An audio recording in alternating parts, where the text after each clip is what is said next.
Great to have you on. How are you doing? Yeah, all good, thank you. How are you? Very, very well, thank you. I think this is going to be a really cool conversation because what we're going to talk about is how the power of building a movement before you launch a product really helps you, well, fingers crossed, find that trajectory that we're all looking for, right? That maximum growth and the maximum return in the business. And I want to start with your story, your background. It's a really interesting story for people that haven't already followed you through your journey of LinkedIn and growing, the most luxurious cup company in Britain. And I want to talk to you about your school. So how was school for you? What was your background? Um, how did you find coming up through the school system? And then how did you take that decision to sort of jump into entrepreneurship? Yeah, so school was pretty normal for me in regards to friendships, everything like that. I was quite lucky that I've got a twin brother and I went to school with my twin brother as well. Going into a new high school, I always had someone that I knew going into there. But academically, yeah, that was a big struggle for me. I kind of, you know, subjects that I didn't really find kind of interesting, kind of like your English and things like that was a massive struggle for me.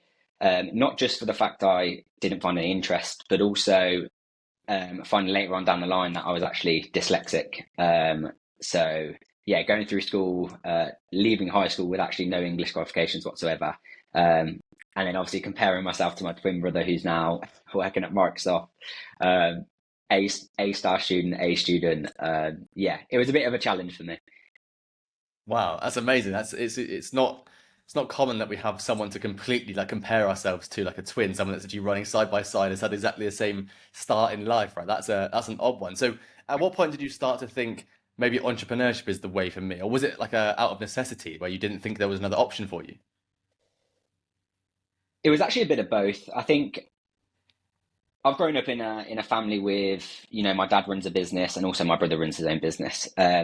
So leaving school without any English qualifications whatsoever, it was kind of no one was taking me under their wing. Kind of all the jobs I was applying for, um, I got rejected the majority of the time. Um, so it was actually the only last option for me was to just go and work for my dad in the family business. Um, and kind of build my way up there. But the more, I think, 2 years I was working there for, and it just wasn't my cup of tea. Um, so yeah, I looked kind of elsewhere and started posting a bit on LinkedIn, and it kind of went from there really. I want to build something for myself. I don't want to be that person that works for his dad his whole life. And yeah, press post and nearly a year and just over a year and a half into the LinkedIn journey and documenting it, and it's yeah, only gone up really. So this is awesome. So we connected probably about 8 months ago, right? Through Yeah, LinkedIn. So this is why I think the whole journey that we're going to talk about is so interesting, and exciting because you're building something that hasn't launched yet. You've been building it for well over a year, and alongside you've been doing the classic Gary V sort of document don't create thing alongside it, right? Telling your story, but you've chosen to do it on a platform that inherently was for professionals. It has changed massively, but I came across you when you had a post that went effectively viral, right? You had, I assume now, probably millions of impressions on it, loads of likes, loads of comments, and that's how sort of I found you. But you'd already had an incredible following before that, and you're up to, as of today, like 23,500 people. So I guess my question is, who is the person behind the brand of Cupsley? Like, you've touched on school there, you've touched on a little bit on your entrepreneurship journey, but it must have been a bit bumpy in the last 2 years. I'd love to hear a bit more about sort of who you are and how this has sort of molded you. so I think I've been the person that's never really found my true self. Always wanting to be like other people, caring what other people thought, and I think putting myself out there, I was always scared to kind of document the journey and to let everyone inside to see who I am as a real person. Um, but the moment I did that is the moment like my whole life changed. Meeting people like yourself, other amazing people on LinkedIn. And I think it's been a moment of always being doubted or doubting myself my whole life to now being someone who's not moaning, not doubting, but just getting after it. I think that was a big shift for me. I think obviously the school pushing back onto obviously growing up, you know, taking my English exam 7 times and failing 7 times, it does have a knock on effect on you. And yeah, I think it's just being able to appreciate who I am now is, I think, a big learning curve for me, and not trying to be someone I'm not like I used to. So yeah. Well, they say that like entrepreneurship is the harshest form of self-development, right? And if you've started that straight out of school and you worked for your dad for a bit and you've had to sort of come up this sort of path and learn, and you're very good at putting a lot of content into the world of LinkedIn that's very valuable. A lot of it's valuable. Everything's valuable. There's nothing on there that's sort of you just posted it for the sake of it. It's always adding value. And I don't think you'll mind me saying that failing fast is probably one of the best traits that I see in you, and I try to do myself. Like the quicker you can fail, the faster you learn. So people might think, oh, that was a fail. That's not worked as well. But ultimately, you've got the data, and you can then grow faster than anyone around you. And I want to touch on there what you mentioned about finding out that you're dyslexic, because LinkedIn is inherently a platform that you write on. It's written. People try Yeah. videos and they do work, but as a content strategy, written with pictures, like a combination of formal and informal, tend to work a bit better. So how have you overcome or worked around your dyslexia to allow yourself to find your voice on LinkedIn? Yeah, so for some reason, my brain works differently to others, where if I'm writing, I'm struggling. But if I'm typing, it's a completely different story. And I've got Grammarly to thank for that as well. Um, but growing up, when I found out I was actually dyslexic, they actually allowed me to use my laptop within my GCSE exam on the 8th time. And I actually passed when I use my laptop. So it's finding solutions to the problems you've got, which I think goes back into the startup journey that I've been as well. I used to moan and always complain about the things that aren't going my way, but now I'm always looking for the solution to the problem instead of moaning about the problem I've got. And it's a patience game. Sometimes you're going to figure it out straight away. Sometimes it's going to take you a year, which we've figured out in Cupsley. But I think, yeah, it's just being patient with trying to solve the problems that you've got, and not stressing too much, there and then. Think about the long term vision. It's such a great story, and you were touching before we started recording that you've spoken to people on LinkedIn that helped you to start documenting, right? You just started putting things out there that were just showing what you were talking about. Do you think that's something that more people should be trying to do? Because you've been invited to like the LinkedIn headquarters, right? And you've been amongst a lot of amazing creators on LinkedIn. So how do you think, the platform has changed, or maybe it hasn't, from when you started 18 months ago, whatever it was, to now? Yeah, so it's getting a much bigger creative platform now, where it is getting more personal and less business. And I think that's the way business is going now. I think Mm. 5-10 years, it's going to be, you're going to have the business owners that are going to need to grow the personal brand, but you're also going to have the employees that are going to be the face of the brand also. So I think that's the direction it's going in. But like you mentioned, I've had people that have helped me from day one. I started Cupsy back in June 2022, and it's been nearly 2 years, but I only started documenting the journey about 6 to 8 months ago. And the whole reason I did that was because a guy called Andreas Johnson, the founder of Shield, he was, no, you've got to document it. You've got to document it. And being kind of the startup founder I was, scared to put anything out into the world. What if someone steals this? What if someone, I don't know, doesn't like it? What if I'm not attracting the right people? But the moment I started telling the journey, not just the positives, but the really, like the downside, I'm here now and this is my family home that I'm building a startup from. And I shared that, and it resonated with a lot of people of, it's not about having these massive skyscraper offices in London. I'm in literally a little box office, just trying to build something.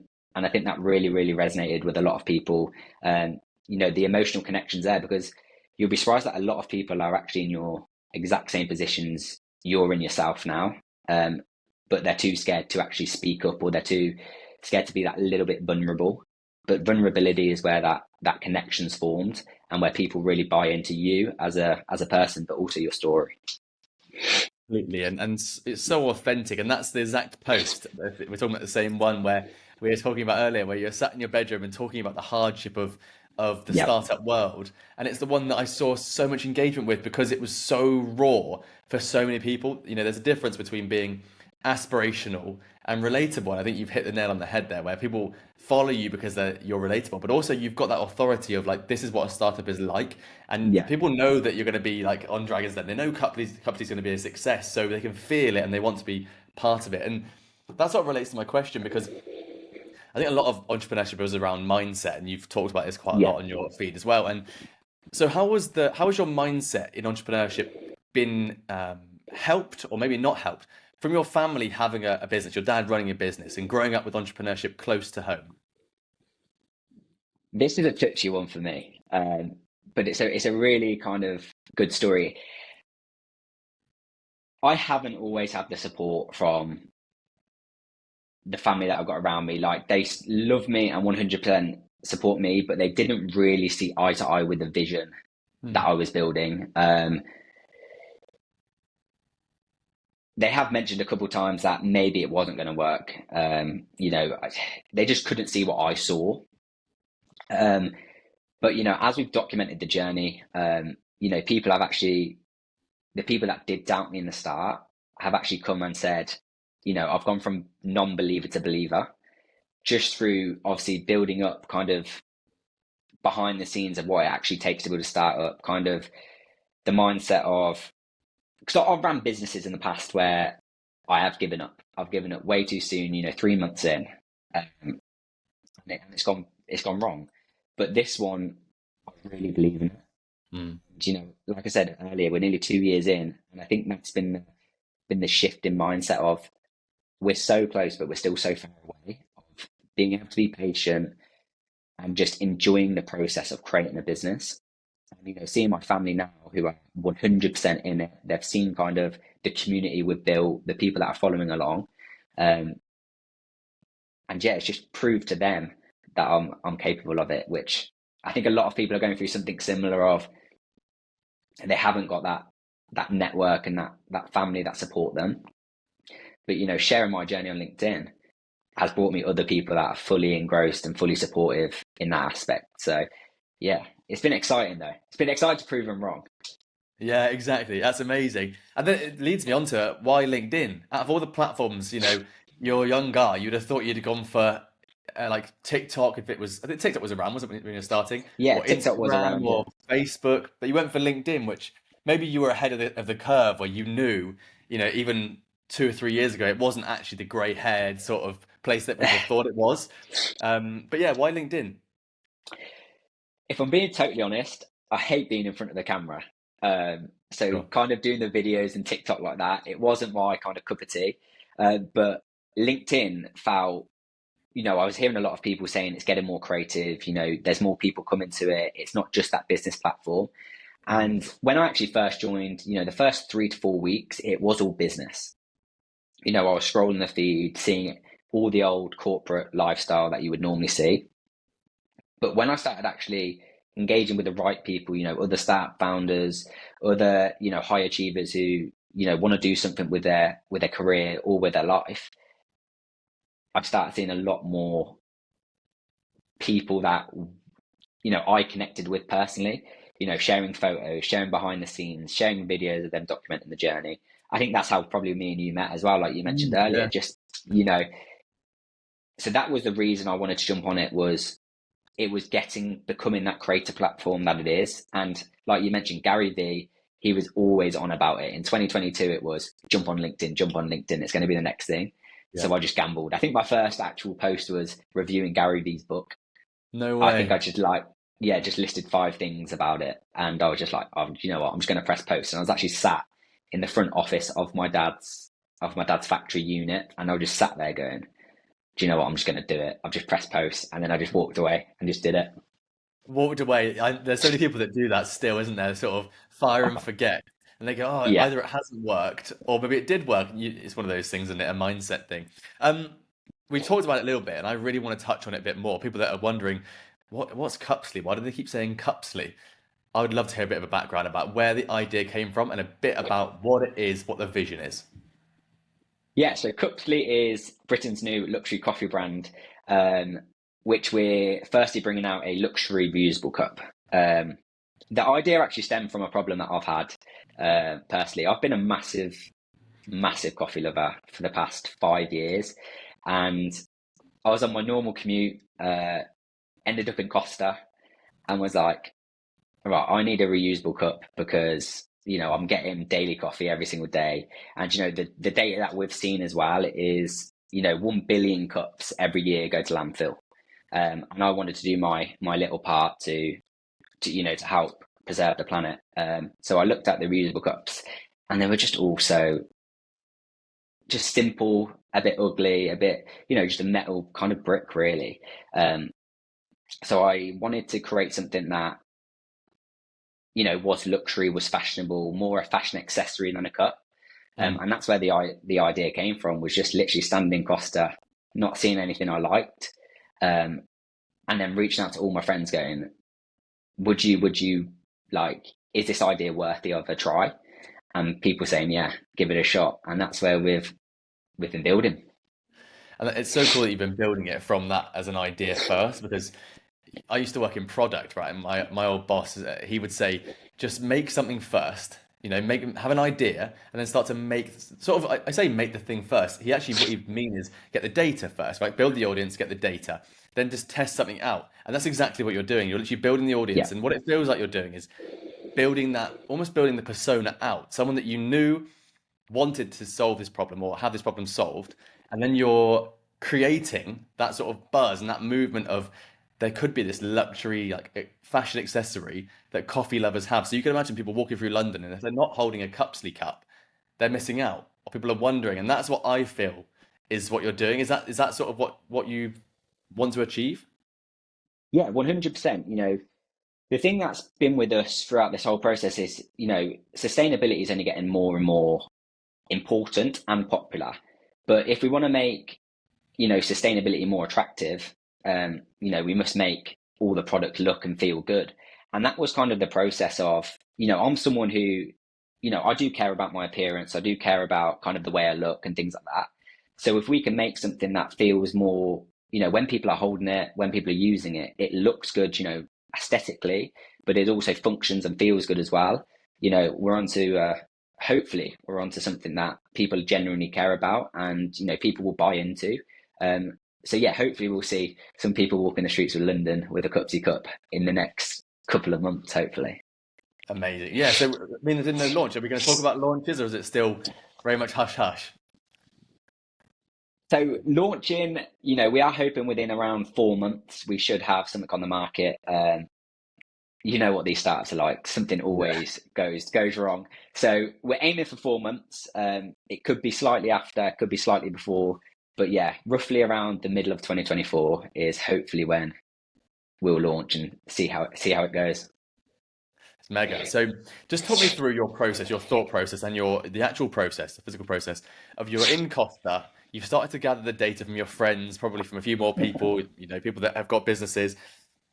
What's the next stage for you? So obviously you started to look at how you could market it, how you could get some more data, but ultimately you have to start thinking about what it's going to look like, how you're going to produce, manufacture, or white label. How did that all start to take action? Yeah. So obviously, once I clarified the idea and people kind of thought it could be a reasonable idea, I literally just went on Pinterest and started looking different kind of models of cups of Apple was actually a big inspiration here as well, not just looking in the industry that we're aiming to go into, but also looking at the industry where Microsoft, Apple, the big tech giants are building some cool things like the Apple HomePod, the Google HomePod, all them kind of things. And it was just kind of making a mood board of inspiration that we could work with. And then I actually went to my dad, who runs a manufacturing business himself, and basically asked him, have you got any designers who would be willing to help us out. And he gave us one, won't say his name, and we reached out to him and we just started the first design. But unfortunately, it wasn't the design that we chose. I think I didn't do my research on that aspect of I dive straight in with the first designer that I seen without looking at anything they've done previously. And that was my fault. And unfortunately, it backfired on us, and we had to choose a different designer. But that was a massive lesson for us: was do the research with the people that you want to work with, because a lot of people will be closed-minded to the idea, won't think bigger than you really want to think. And I just remember the process of obviously speaking to these first designers, and they handing us the first concept, and we looked at it, and we were not overly impressed, but we were thinking, okay, it's a start. And we sent it to our research group, because throughout the whole process, we've had around 30 people that have been through the whole journey with us, from, kind of the idea through the first concepts, inspiration, everything like that. And we sent it to one person in our research group. And I remember she came back and was like, you cannot take this to market. Like, this is awful. And that was the moment we kind of went back to the design team and said, we haven't got the feedback that we wanted. We need to think bigger and better. And then saying, this is impossible to change. Like, we can't do it for you. And that's when the actual process started all over again, of us going to find a new designer. And we've been with the new people ever since, which is exciting. And it must be that you must have learned a lot in this process, in terms of, like, you probably had this idea, as many of us do. You have that fun idea. That's a really fun part of business. And you're like, this is the financial plan. Hopefully we're going to get this strategy and it's going to work and we're going to build some stuff up. But in between, you've got to do all this research. You've got to do all these touch points with the different groups and stuff. That's a really cool process that you've already been through. So I'd love to hear some of the almost pitfalls or struggles that you've probably already documented on your journey. Just what has been the hardest or the least enjoyable bit for you as an entrepreneur? Because we all have these different geniuses of things we like to do and things we don't. So which elements have been the most draining for you? I think I'm a person who loves getting creative, loves building something from nothing to something. But when you get to a stage of kind of you're near the end of the process, but you're not near the end of the process, you're relying on a lot of people. Because what we did, I tried in the past doing everything on myself, tried to be involved in every single bit of detail, everything like that. And I loved it. But now it's kind of taken a step back. Obviously, we've got a team now around us of designers, my co-founder, Rachel, who's heading up the marketing aspect of the business.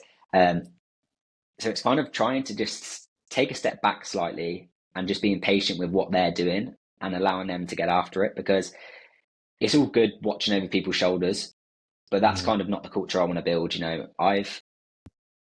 Thankfully, Rachel came on board, and I looked up to her as a marketeer. So now it's up to me to trust Rachel to go and do it, and the same with Tana and Alex on the alloy.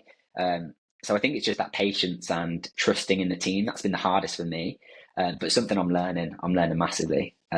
So yeah. And what's your communication been like? Since the team has started to grow and you started to have a bit more traction around, people are definitely going to buy this if we can get it right in the market. What's your communication been like there? How have you dealt with a sort of, I need to talk to these people, but not too much. I need to manage, but not micromanage. How have you developed yourself through that process? I think it's trial and error. Like anything in kind of business and starting up, you'll make mistakes and they'll probably tell you about it. If you've got real people who kind of trust you and they're one of the best of the business, they will speak up when they need to speak up. And Rachel and I, I say never. We've had our kind of pitfalls of we didn't agree with certain aspects. But at the end of the day, we always know kind of the end vision of what we want to achieve. So that's always been the end goal. We can try something, but if we're trying something, let's be all in, go for it, no matter if it fails, no matter if it works. If we've got that idea, let's just go for it. So I think it's just trial and error of finding how people work best, because everyone's got different personalities as well. And that's something that I'm learning. Some people love the communication all the time, but some people like to just get on with it for a week and then they'll come back to you with all their information that I've got. So it's just trying to find how people work and then adapting yourself around them. Mm. And you mentioned Rachel there, so she's come on board as a co-founder, but she wasn't there at the start. If that's right, am I right in saying that? Yeah, so in June 2022, I kind of came up with the idea and the name and everything like that. And obviously Rachel runs a great kind of marketing and media brand called Because of Marketing. And I was watching her journey, similar to mine actually, that she's still living at her parents. She's building a massive kind of community. I think it's around 300,000 now followers Mm. between her kind of all of her platforms. And I was watching her break down these campaigns and I was going like, wow, this is like the detail of everything that she goes through is matters to her. Mm. And that's kind of similar to us, like the smallest details matter to us in Cupsley, because I think everyone overlooks the small details, but the small details build the really, really big details. And that's something that, I looked up to her for as well, of how she broke down the campaigns into these really, really finer details. And I remember going, she's never going to respond to me on LinkedIn. She's never going to respond to me. I was a little fish then. And, I think I had probably around 3 or 4 thousand followers on LinkedIn at that moment. And I remember reaching out to her on Instagram. I found her on Instagram and I was going, all right, let's just do it. And I literally said, hi, I've got a business idea. Do you mind jumping on a call? And that's pretty much all I said. And she came back and we jumped on the call there and then. Um, Kind of on the same day. I think it was about an hour, 2 hours after I sent the message, and we jumped on the call. And she loved the idea. But when we first had the call, it wasn't I want a co-founder. It was I want to work with her. She's like genius at marketing. mm. Um, but the longer we started having conversations, and she was messaging me all the time, going, "Look at this idea. I think we could do this. I think we could do that." I needed her on board. I'm nothing kind of marketing is my kind of weakness. I'm more into creative brand kind of back end of things. Um, and yeah, I remember asking her to be co-founder, and in December, so 6 months after I founded it, she said, "Yeah, let's do it," and we've been there ever since. So yeah, it's been cool. That's mega. That's a really cool way. And again, the power of LinkedIn, right, to bring people together. That's Yeah. so cool. So how important to you and Cuxley and of course Rachel, how important is the value and the mission that you're on, the values that you've created for Cuxley, but also bringing the team together and then having that mission laid out of where you want to go and how you see it? How important is that in the grand scheme of things? Yeah, so it's massive. So we've done it in a kind of we want to be eventually a full coffee brand within the next 10 years. We want to probably 10 to 20 actually have our own coffee stores, all things like that. But we're really focusing on how we can make a different experience than the coffee stores currently. But like I said, that's a big, big vision for us. But the little stages of, the mission for Cupsy Cup at the moment is obviously we want to craft a luxury reusable cup that's we want to elevate it into a fashion accessory, something that people care about. So I think going back onto what we said with the mission is just making sure we genuinely care about everything we do within the back end of the brand, because I think a lot of people, it's easy to put on a front and be like, oh yeah, we're so good at this, but then behind the scenes with the team, with the culture, with the manufacturers, it's not all up to scratch where you want to be. And that's something that we're focusing on massively. We actually flew someone over to our manufacturers to visit them just before we finalized a contract with them, just to make sure everything was the way we wanted it. The staff were getting treated well there. Everything Mm. was up to scratch. So yeah, with that, it's just making sure we're doing everything we possibly can, and making sure it's all good. Yeah, it's mega. So it already sounds like the culture and the vision and the mission, the brand and the team are all super aligned with what you want to achieve. And it's so cool that you've got your 10-year, 20-year sort of moonshot of where you want to be. It makes everyone makes you want to lean in a bit more, and that magnetism really starts to get even more powerful. Um, for us, sort of layman's in the sort of coffee world, I love coffee. I Yeah. quote unquote like a coffee snob, but to me, like, how do you describe the Cupsley Cup? You're talking about the detail and the thought that's gone into it. How do you describe it as different to someone who would just put some cups together and just probably pick out one by color? What's the sort of the difference behind it for you? Yeah. So I think looking at kind of the other kind of companies and brands that are in this space, they are all on the outdoors, the travel, the everything like that.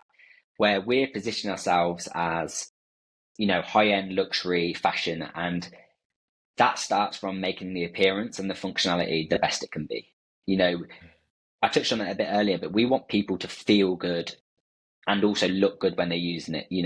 They want to use it in photos when they're taking really aesthetic pictures.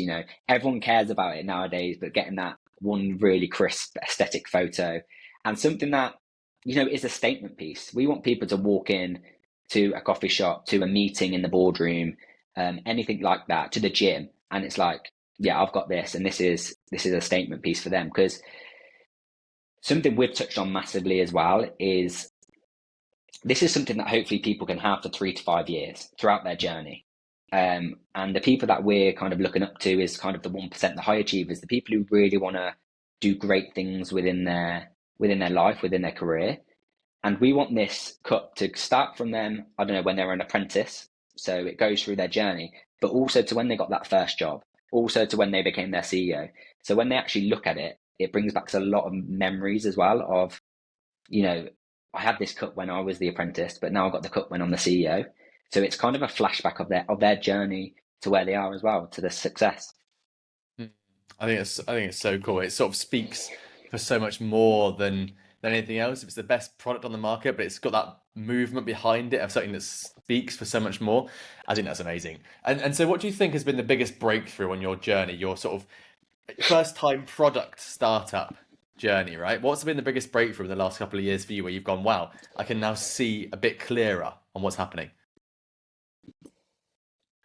I think one comment on an actual post that I did was kind of sold it for me. They commented saying, I never saw the vision of what you were doing, but now I see you competing against Starbucks within the coffee space and like being the fashion brand you are. And that was a really big thing for me of, okay, people are knowing that we're being really serious about this, everything matters.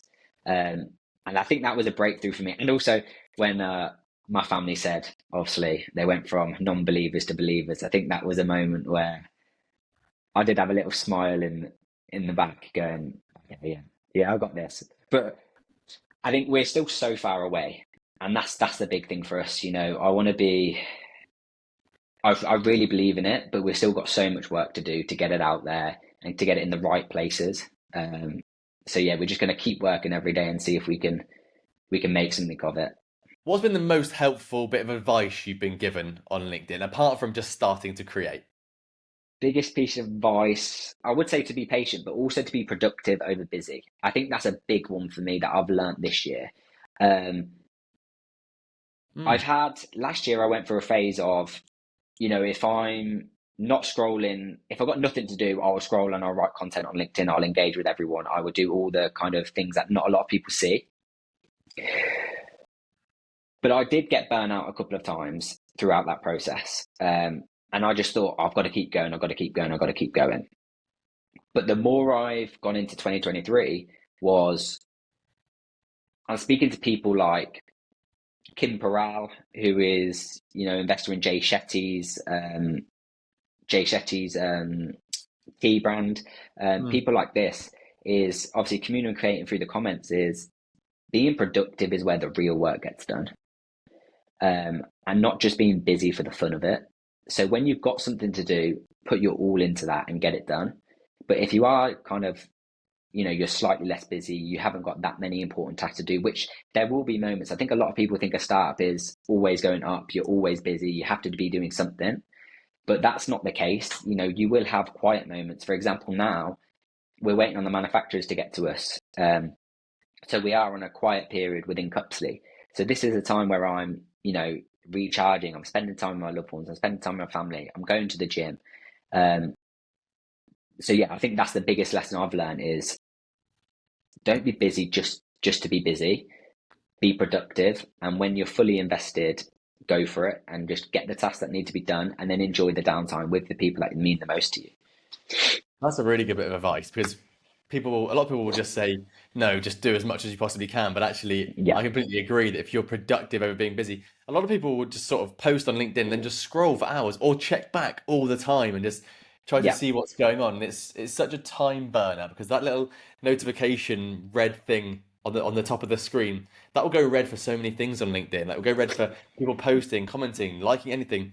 You don't necessarily need to look at that stuff if it's not part of your strategy. I think that's a really good bit of advice to sort of be productive over busy, or just do the things that need to be done, and then fight. It's boundary Yeah. setting, isn't it? Literally boundary setting. I think, yeah, I 100% agree. Boundary. I used to have that amazing like an hour and a half morning routine, which everyone raves about. You know, you got to get up, you got to go to the gym, you got to go ice bath, you got to go on a run, you got to do all this. But now, like, I just get up and I get to work. I get up, I grab a coffee, and then I'm at my desk. And then I'm just working. And then I do go to the gym. I take about a 2 hour break in between, and I go to the gym, and that's where I'm just like with myself, with my own thoughts, you know, just doing what I need to do in there. Because you know, health will always come first.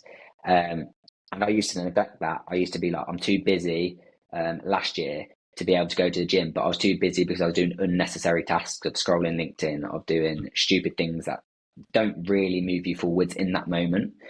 Where this year it's been being productive and being the fittest and healthiest I've ever been. And I've already seen the difference, and it's only what 31st of January, which is wild. It's just you got to keep it up. That's the thing now. Like you've Yeah, got to tomorrow it starts again. It starts from zero, 1st of Feb. 100%. yeah. That's awesome. What's something on LinkedIn that you would say ha, is the worst bit of advice, or something that you would say just don't do? It's the biggest waste of time. Something that you see and you go, I wouldn't be doing that. Is there something that you can think of in your LinkedIn journey where you now know is not worth doing? Yeah, I used to engage with everyone and anyone, and Mm, it goes back to positioning yourself as a brand. Because you know people are looking up to you now as a part of a relationship with Cupsy, for example, with me, and it's like, would I really be connecting with these people on the outside, or am I just doing it just to help the algorithm to do all this kind of stuff? So I think it's being, you know, really impactful with the comments or with the content you put out there. Don't just engage with everyone because it gets you out there to everyone, but be very very specific with the people you do engage with. You know, leave that statement that people remember you for, but make sure it's to the right people. You know, I say this all the time, but like your aim isn't to please 70% of people. You know, sorry, you will upset 70% of people, but the 30% of people that really care will be the people that matter the most to you and will be the people that buy into you and your story as well. So yeah, don't please everyone and be really impactful with the stuff you do put out there. it's a really good way of thinking about it, isn't it? Like if you wouldn't connect with them on the street if you walk past someone, or if it's someone that you know you're connected with on LinkedIn, but you wouldn't stop on the street and say hello, why are you connecting with them? Because ultimately you're going to build that. It's almost like building the wall around your community, isn't it? If you think about LinkedIn or Yeah, any social media as a community, you want to protect the people inside it, add value, talk to them, yeah, but only if you can add value. I keep going back to, the way that you interact on LinkedIn. You will only comment if you can add value. And I think that's, yeah, or to congratulate. It's not that you're going to scroll past someone's birthday and ignore them, yeah. but like you will always add value. And I think that's really, really, I think it's really powerful. So, what is your sort of not goal, but what's your outlook for 2024? What would you be happy if you achieve? What are you looking for? You've already touched on health. I imagine that's a big part of it. What's something else you're looking for in this year? Launch. That is the number one goal for us, I think, is just to get a product out there. Mm. Because as soon as we get the product out there, you know, that's when the real excitement begins, where we can start collecting data. We can start, you know, seeing what resonates with our audience the most. We can start testing things. But also, we're shooting our first marketing campaign very soon, which Rachel's doing, which will be exciting. So hopefully, get that done within the next 2 months or so. Um, and then, yeah, get the product out there to the world and see what happens. And are you going to star in the content? I am not. No, unfortunately not. Not the first one anyway. Potentially maybe the ones that go, the ones in the future, but no, not at the moment. I still need to get confident at camera. Yeah, you just stay behind the behind the scenes. That's brilliant. Yeah. So what advice would you give someone? So someone who's listening to this, maybe they've got a business that's maybe struggling, or they're just thinking of starting that business or starting to roll the ball. What's the sort of advice you would give someone from your point of view who's started multiple businesses when they're right at the beginning of their stage? What could you help them with? I think it's just that research, getting really clarification on if the problem's big enough, because I think a lot of people have the ideas, but there's no real big problem behind it. Um, so I'd say, yeah, making sure the idea and the problem is a necessity, uh, people genuinely care about. But also don't reach out to your friends and the people around you. Like, jump on LinkedIn and ask people that don't know you whatsoever, because your friends are going to give you an answer that you'll probably like or dislike. They'll probably say, I don't think it's a good idea, or they'll probably say, I like the idea. Where reach out to random people and ask them, and they'll give you your honest feedback. Or if not, for example, me, I just went into Costa and my gym's got a cafe, and I was just like, I've got this idea, showing them photos, what do you think? And they're like I haven't seen anything like this before. This is like really cool. So I just put yourself out there, be proactive, and just really clarify your idea and go for it. It's such a good way of doing it as well, isn't it? And it's people are going to listen to this and think it's daunting because no one wants rejection, right? But you've got to have. Yeah, We had Spencer Lodge on the podcast recently, and he was like, if you go out looking for 100 no's, 100 rejections, you're not going to be disappointed because you'll have that dopamine hit if I achieved it. yeah, Whereas if you go out looking for 100 yeses, you're immediately going to just take those hits, and it's gonna really hurt you. I've got yeah. to ask actually, I, why? Go on, no, you answer. You go. You go. I was going to say, I think it goes back as well. Like, I just listened to about, I think it was 2 months ago, I want to say, when on Stephen Bartlett's podcast, where um, Brian Chesky, Airbnb CEO, was, looking for investment with his Airbnb, what it is now. And tons and tons of people said no to him. And one person did. And now Airbnb is probably in pretty much every single country around the world. So it just shows you all it takes is that one person to really see your vision, and it can go from there. Yeah, exactly. And the other one, I don't know if it was on Stephen Bartlett's, but made me think of it straight away, is that I think is it Uber? I want to say it's Uber, but in my head it's Uber Eats, where the guy came over from San Francisco to work in London, and they were working late in the city, and they said, "Should we order some food?" And people said, "You can't. It's not really an option. You can get kebabs on Yeah, Just Eat, and that's it." And everyone said, "Let's go and get a Tesco's meal deal." And this guy was like, "We're all on six-figure salaries. We should be able to order some nice food in." And he just designed. I want to say Uber Eats. It's one of those things, isn't it? One of the gig economy. yeah, it's going to be Uber Eats or Deliveroo or something like that, It was probably. Deliveroo. Deliveroo. You're Deliveroo. exactly right. And effectively, both of those people have solved their own issues, haven't they? And it sounds like that's what you're doing. You're solving your own issue, and you've also quantified it by asking other people. And everyone's like, "Yeah, we'll have a piece of this." So, who do you think not who your competitors are, but what's going to stop you from exploding? Good question.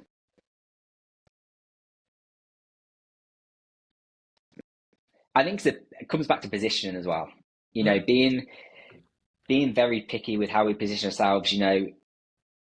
If someone comes to us and they offer us this, but it's not quite where the brand sits, and giving in, I think that could cost us. We need to be really strict with, our destination is here. Let's just stay on track, not looking at kind of the quick wins. Let's just mm, go and do this because we've got this offer. It's, we're not looking to sell out instantly. We're in it for the long game of 5 to 10 years until we start seeing really big traction. So I think it's just avoiding them distractions of, oh, this could work for us because it's a quick win, and just mm. being very picky with, like I said, who we work with, and why we do it. I think the why is the big part of this, because we're trying to make a difference, and we're trying to make sustainability more fashionable. So that's kind of the starting point for us. I think there's such a strong brand story in there, and I think throughout this episode we've spoken a lot about your founder story as well, which is so powerful. I've got to ask, why Cupsley? Where did the name come from? I'll be honest with you, it was a random thing. I think I seen Happy Cups was one of my ideas when I first Nice. started, and I think it was Cupsley with a K as well, and then we just resulted in Cupsley. It was just a random find, and we just started doing it. I think we had Cupsy as well, and then Nice. we eventually found Cupsley, um, and it went from there. Really, it was just a random find. There's not really much meaning behind it. I think everyone expects a business to have a massive meaning behind the name. Um, but no, we were just it was a random find. We kind of were just messing around, and it came to us, which was Yeah, cool. it's perfect. I think it's almost cooler, isn't it? Like Perfect Yeah, Ted on Dragon's Den, and they literally yeah. named it after like just it's just perfect, and then the guy's called Ted. He's like, there you go, that was it. It's like Nike as well. Like they just literally paid a random person. I don't know what Nike was called beforehand, but Yeah, then they had some random guy come up with it. And Phil was like reading his book, and he was like, "I don't even like Nike. Like I literally don't like the name." And now what? Multi billion dollar company, and it's that's a just great like, book. Yeah, yeah, it's a really good have book. have you seen the film, The Jordan one, the the Shoe Dog uh, one? Shoe Dog one, yeah, Yeah, oh, it's mega, isn't insane. it? Because they also pay like they pay a lady $30 to do the Nike tick, and he Nike doesn't like tick, that yeah. either. He's like, it's just terrible. Just crack on. And that just goes to show you that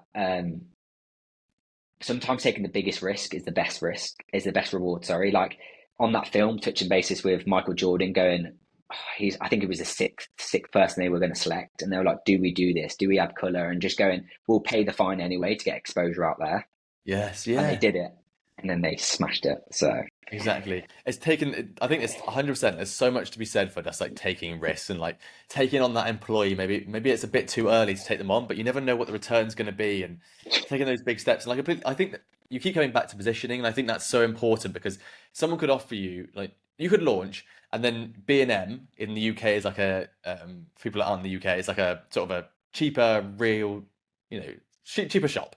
They might offer you, yeah, I don't know, £1 million for all your stock. But then you position yourself so far removed from where you want to be that you've got to yeah, stay in your lane and stay positioned to where you want to go. And I think if you can do that, I completely agree. That's where the power comes from. That's where Cupsley is born, isn't it? yeah. I think it's just all about staying true to who you are as a brand. You Mm. know, we don't want. It sounds bad, but we don't want to be for everyone. We want to be for the people that are really aiming for greatness. They're people that have been doubted, and now they're much more alive, say. And the CEOs of big companies, your big lawyers, everything like that. People have just literally gone from nothing to something. They're the people that we really, really want to attract. I think it's mega. I think there's so much to be said for building the movement first, then building out your brand strategy and looking at, almost a longer term plan, a 2 year plan of how you're going to do it. I think there's so much momentum behind you, and I think it's going to be awesome. So it's Yeah, been amazing. It's been really, really cool to talk to you now. Thank you so much for your time. I appreciate it. Thanks, Freddie.